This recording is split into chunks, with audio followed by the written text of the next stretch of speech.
இந்த காலை ஜெபத்தின் மூலம் உங்களை சந்திப்பதில் மிகுந்த மகிழ்ச்சி அடைகிறேன். இன்று காலையில நீங்க எழுந்ததுமே உங்க மனசுல ஓடிக்கொண்டிருந்த விஷயம் என்ன? இந்த நாள நான் எப்படி சமாளிக்கப் போகிறேன்? இந்த பிரச்சனைக்கு என்ன தீர்வு? என் குடும்பத்தை யார் பாதுகாப்பா? எனக்கு உதவி எங்கிருந்து வரும்?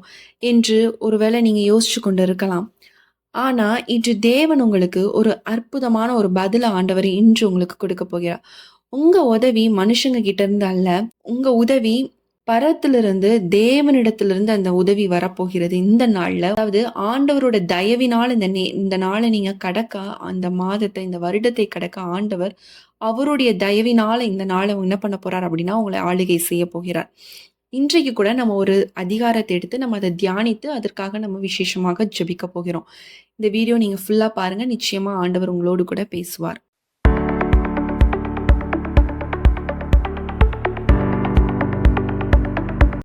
சங்கீதம் 121 அதிகாரம் நம்ம வாசிக்கலாம். எனக்கு ஒத்தாசை வரும் பர்வதங்களுக்கு நேராக என் கண்களை ஏறெடுக்கிறேன். வானத்தையும் பூமியும் உண்டாக்கின கர்த்தரிடத்திலிருந்து எனக்கு ஒத்தாசை வரும். இதுல தாவீது சொல்றாரு, எனக்கு உதவி எங்கிருந்து வரும் அப்படிங்கிறத அவர் சொல்றாரு. அடுத்த வசனத்துல என்ன இருக்குன்னா, வானத்தையும் பூமி உண்டாக்கின கர்த்தரிடத்திலிருந்து தான் எனக்கு ஒத்தாசை வரும் அப்படிங்கிறத சொல்றாரு. நம்மளுடைய வாழ்க்கையில சில நேரங்கள்ல யாருமாலையுமே உதவ முடியாது. எந்த மனுஷங்களாலையும் ஹெல்ப் பண்ண முடியாது. ஆனா தேவனால மட்டும் தான் நமக்கு என்ன பண்ண முடியும் பார்த்தீங்கன்னா, உதவி பண்ண முடியும் அப்படிங்கிறது இங்க தாவீது அழகா சொல்றாரு. 3வது வசனத்த பாருங்க. உன் காலை தள்ளாட ஒட்டார், உன்னை காக்கிறவர் உறங்கார். அதாவது நம்ம விழுந்து போற சூழ்நிலைகள் அநேகம் வரும். நம்மளுடைய வாழ்க்கையில நம்ம தடுமாறுற சூழ்நிலைகள் வரும். ஆண்டவர விட்டு பின்வாங்குற சூழ்நிலைகள் வரும். ஆனாலும் நம்ம என்ன பண்ணுவார்ன்னா, தேவன் நம்மளை தாங்கி மனுஷங்க நம்மள கைவிடலாம். ஒரு இக்கட்டான சூழ்நிலை வரும்போது மனுஷங்க நம்மள கைவிட்டுட்டு போயிருவாங்க. ஆனா தேவன் மட்டும் தான் எந்த சூழ்நிலையும் நம்ம கூடயே நிப்பாரு. அவர் நம்ம கைய பிடிச்சு நம்ம கூடயே என்ன பண்ணுவார் அப்படின்னா, நம்மள கைய பிடிச்சு நடத்தி கூட்டிக் கொண்டு போகிற தேவனாக காணப்படுகிறார். 4வது வசனத்த பாருங்க. இதோ இஸ்ரவேலை காக்கிறவர் உறங்குவதும் இல்லை, தூங்குவதும் இல்லை.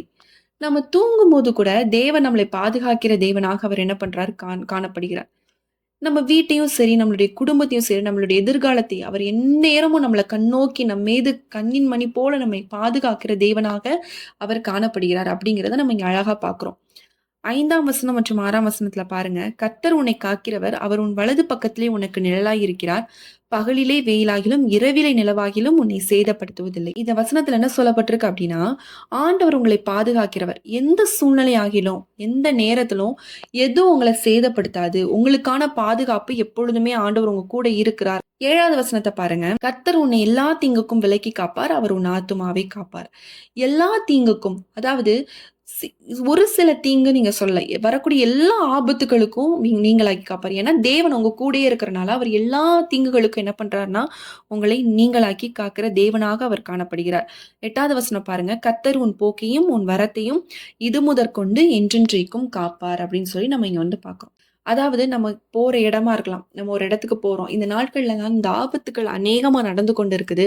ஆனா நீங்க எப்பலாம் வெளிய போறீங்களோ, இந்த வசனத்த சொல்லி சொல்லி நீங்க ஜெபித்து கொண்டு போகும்போது இது பெரிய ஒரு பாதுகாப்பாக காணப்படும். போக்கையும் உன் வரத்தையும் இது முதற்கொண்டு என்றென்றைக்கும் காப்பார். எவ்வளவு ஒரு அழகான வசனம் பாருங்க. நம்ம போம்போது வரும்போதும் ஆண்டவர் நம்மளை பாதுகாக்கிற தேவனாக காணப்படுகிறார் அப்படிங்கிறது இந்த வசனம் தெளிவா நமக்கு சொல்லப்படுது. அதாவது இதுல ஃபுல்லா இந்த சங்கீதம் நீங்க 121 ஃபுல்லா பாத்தீங்கனாலே ஒரு பாதுகாப்பின் சங்கீதம். நம்மள எவ்வளோ ஆண்டவர் புரொடெக்ட் பண்றாரு, நம்மள நமக்கு எப்படி ஒத்தாசையா இருக்கிறார், நம்மளை எவ்வளோ பாதுகாக்கிறார் அப்படிங்கிறதா நம்ம இங்க பார்க்குறோம். அப்போ அப்படிப்பட்ட தேவன் நம்ம கூட இருக்கும் பொழுது நமக்கு எந்த ஆபத்தும் வராது. ஒருவேளை நீங்க ஒரு இக்கட்டான சூழ்நிலை இருக்கலாம், நெருக்கப்பட்ட சூழ்நிலையில இருக்கலாம், மனுஷங்க கைவிடப்பட்ட சூழ்நிலை கூட இருக்கலாம். ஆனா தேவன் உங்க கையை பிடிச்சிருக்கிறார். அவர் உங்களை வழி நடத்துவார். நீங்க எங்க போகணும், என்ன பண்ணணுங்கிறத ஆண்டவர் உங்களுக்கு கற்றுக் கொடுப்பார். எல்லாரும் நம்ம கண்களை மூடி நம்ம ஜெபிக்கலாம். ஆண்டவரே இயேசு சுவாமி, அப்பா இந்த புதிய நாளுக்காக உமக்கு நன்றி செலுத்திக்கிறேன் தகப்பனே. அப்பா இந்த ஆண்டவரே வேத வசனத்தின் மூலம் ஆண்டவரே எங்களோடு கூட பேசியதற்காக நன்றி. ஆண்டவரே எங்களுடைய உதவி ஆண்டவரே மனுஷங்களிடத்திலிருந்து அல்ல தகப்பனே, உம்மிடத்திலிருந்தே வருகிறது ராஜா. அதை நாங்கள் விசுவசிக்கிறோம் ராஜா. அப்பா இன்று ஆண்டவரே எங்களுடைய கால்கள் ஆண்டவரே, அப்பா ஆண்டவரே தள்ளாடாதபடி கத்தர் விழுகாதபடி கத்தர் நீர் எங்களை பாதுகாத்துக் கொள்ளுங்க. எந்த ஒரு விழுகிற மாதிரி பாவங்கள் நீங்களை நெருக்கினாலும் ஆண்டவரே நாங்கள் அதில் விழுந்து போகாதபடி கத்தர் நீர் எங்களை தாங்க வேண்டுமா ஜெபிக்கிறோம். பலவீனமான நேரங்களை கத்தர் எங்களை தாங்குங்க. எங்களுக்கு ஒரு புது பலனை நீங்க கொடுப்பீராக. எங்களுடைய குடும்பத்தை நீங்க காத்துக்கொள்ளுங்க ராஜா. எங்களுடைய பிள்ளைகளை நீர் காத்துக்கொள்ளுங்க ராஜா. நாங்கள் வேலை பார்க்க பார்க்கிற இடங்களாக இருக்கட்டும், வியாபாரங்கள், படிப்புகள் எல்லாவற்றையும் கர்த்தர் நீர் ஆசீர்வதிக்க வேண்டுமா ஜெபிக்கிற தகப்பனே. அப்பா, எங்களுடைய கண்கள் சில ஆபத்துக்களை பார்க்காது, ஆனா என் தேவன் நீங்க அறிகிறீங்க ஆண்டவரே. எங்களுக்கு தெரியாத ஆபத்துக்கள் ஆண்டவரே, சத்ருவானவன் எந்த இடத்துல இருந்து வேணாலும் வரலாம் சுவாமி, ஆனா நீங்க எங்களை எல்லா தீங்குகளுக்கும் கர்த்தர் விலக்கி காத்துக்கொள்வீராக. ஆண்டவரை வெளியே செல்லும் பொழுது வரும் பொழுது ஆண்டவரை வாகனத்துல போகும்போது வரும்போதெல்லாம் ஆண்டவரே உடைய கரம் எங்களோடு கூட இருந்து எங்களை தாங்க வேண்டுமாறு ஜெபிக்கிற தகப்பனே. ஏசப்பா ஆண்டவரே, அப்பா வியாதியிலிருந்து விசேஷமாய் வியாதியிலிருந்து கர்த்தர் நீர் விலக்கி நீர் ஒவ்வொருத்தரையும் கர்த்தர் நீர் காத்துக்கொள்ள வேண்டுமாறு ஜெபிக்கிறோம். சத்துருவின் எல்லா திட்டங்களையும் கர்த்தர் நீர் முறியடிப்பீராக ராஜா. இந்த நாள் முழுதும் உம்முடைய சமாதானம் எங்களோடு கூட இருப்பதாக ஆண்டவரே. எங்களுடைய ஆண்டவரே எந்த சமாதானம் ஆண்டவரே அப்பா எங்களை பார்க்கும் பொழுது பலருக்கு ஆண்டவரே ஸ்தோத்திர ராஜா ஒரு சந்தோஷம், ஒரு சமாதானம், ஒரு அன்பு ஆண்டவரே, தேவ அன்பு வெளிப்படணும் ராஜா. அப்படிப்பட்டவர்களாக நாங்க காணப்பட உதவி செய்யுங்க. உங்களுடைய பிரசன்னம் எங்களை வழி நடத்துட்டோப்பா ஆண்டவரே. எங்களுடைய ஆண்டவரே உதவி நீங்க மட்டும்தான், எங்களுடைய பாதுகாப்பு நீங்க ராஜா, எங்களுடைய அடைக்கலமும் நீங்க தான் தகப்பனே. இயேசுவே உங்களுடைய பாதுகாப்பு எங்களோடு கூட எங்களை வழி நடத்தட்டும். இந்த நாள் முழுதும் உங்களுடைய கிருபை எங்களை தாங்கி வழி நடத்தி சொல்லட்டும். தாழ்த்தி ஒப்பு கொடுத்து ஜெபிக்கிறோம். இயேசுவின் நாமத்தில் ஜெபிக்கிறோம் நல்ல பிதாவே, ஆமென். இந்த நாள்ல இந்த 121ஆம் சங்கீதத்தின்படி அவரிடத்துல மட்டும்தான் நமக்கு உதவி வரும்.